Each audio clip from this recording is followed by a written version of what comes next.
We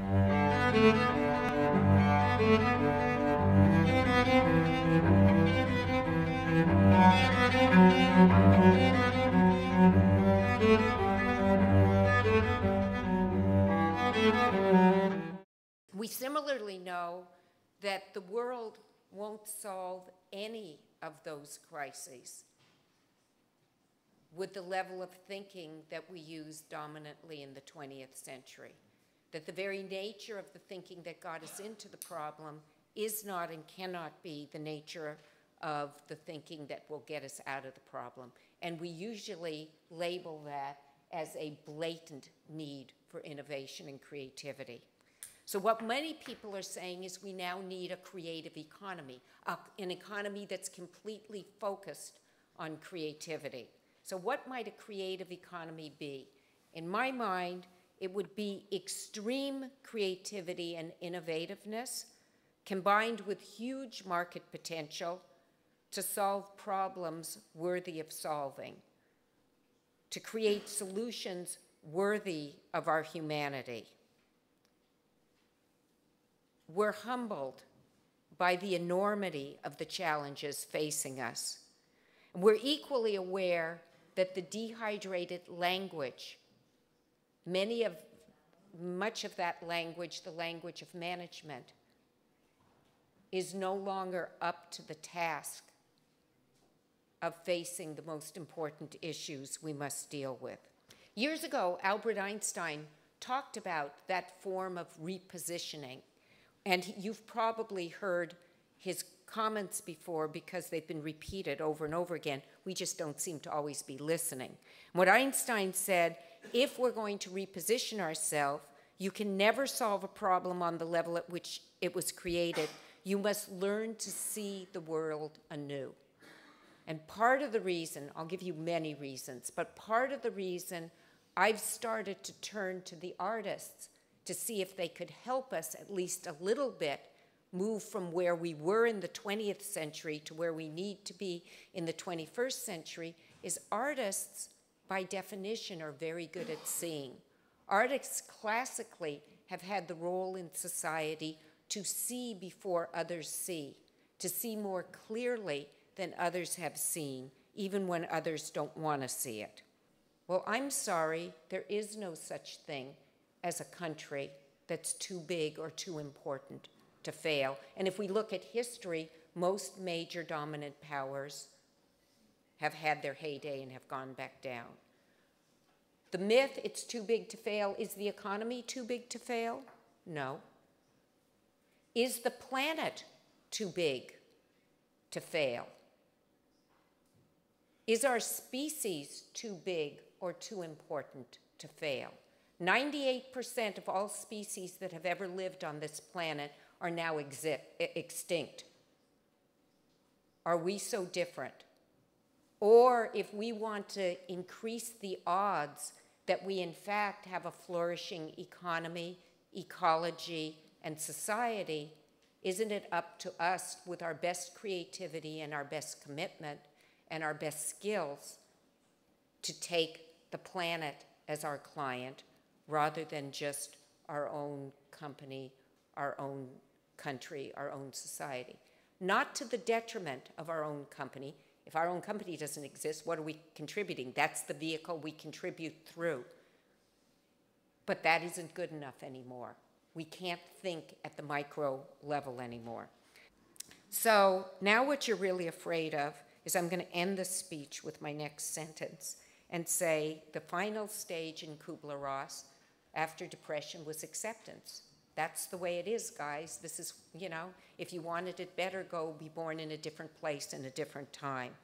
I'm unwilling to accept at the macro level that our role is acceptance, as in just accept the situation.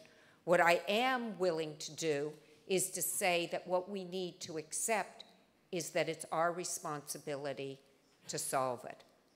And in order to do that, we need to use very different approaches than we used in the 20th century.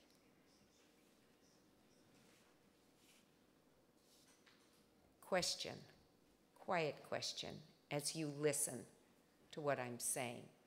Is there a little voice in your head that says, who, me? I'm just me, I'm just Nancy. I'm just a professor. Like, leave me alone. I can't solve all of this. If you get really quiet and have an honest conversation with yourself, do you really think there's a group of brighter, more committed, more innovative, more creative people somewhere else in the world that's going to solve all of this for us? Or do you think what the world really needs right now is you? And especially you who are particularly interested and good at innovation. So let me look a little more specifically at what that innovation might look like. And again, I gave just asides, but how the arts might help us. The first layer is, can we see reality as it is? If we can't admit the problems and the possibilities, we're not going to get anywhere. So I looked around for good examples, not just what was going wrong.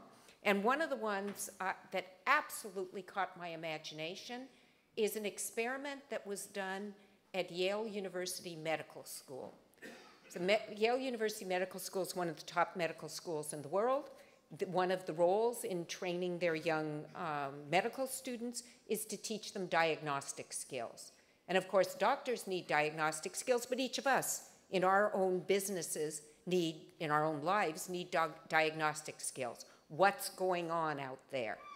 So the experiment Yale tried was that they had half of their medical students, get the normal training. They had articles, they had rounds with doctors. They trained them the way they normally train young doctors, okay? The other group got that education, plus they send them off to an art history course. Happened to be a 17th century British art history course. The reason isn't that British art history is special. The reason is the head of Yale Medical School was a friend of the head of the British art history department at Yale. In one semester, just half a year, they discovered that the students who'd gone over to the art history course were significantly better at diagnosing patients than were the regularly trained people. They, of course, thought that that was so crazy, because in just one semester and a half a year, that they tried it again, same thing happened again, and then they repeated it quite a few times, to look at what was going on. And you may already be guessing, but the biggest things that were going on were that the people who were trained in art history at seeing paintings, they weren't drawing or painting, they were just looking at paintings, got much better at seeing, because part of what you do in an art history course is you point out, look at what the color's doing, look at what the texture's doing, look at what the composition's doing, look at what the symbolism was doing. So one of the things they found when they looked at you or me as a patient is they collected way more data. They noticed way more things about us than did their non-art history trained colleagues. Second, which was even more interesting to me, is it's not just data, but then you have to put the data into a pattern and come up with a guess of what's wrong with the patient. The art history trained medical students came up with a guess, but it literally stayed a guess. What I think you have is TB. But then they watched really carefully, and if you didn't respond well to the treatment regime, they ended up going back to the first stage very quickly and said, did we maybe get the pattern wrong? Did we maybe misinterpret this patient? Because art never has one right answer. It always has multiple interpretations. And so their colleagues, whereas if the treatment wasn't working, it was more likely that they would just give stronger treatment of the same thing, or the one I hate is they'd assume that the patient wasn't following the treatment regime, okay, is they were much more likely to go back to their broader data set. After that got replicated, that research was done first 10 years ago, it's now been copied by 20 of the major medical schools in the world. So what would happen if we started to look at art or something else completely outside of our field so that our eyes would be able to begin to be open to see? What happens if it's a field that we know nothing about so that we could start to get multiple interpretations of what was true rather than just believing that a single interpretation was true?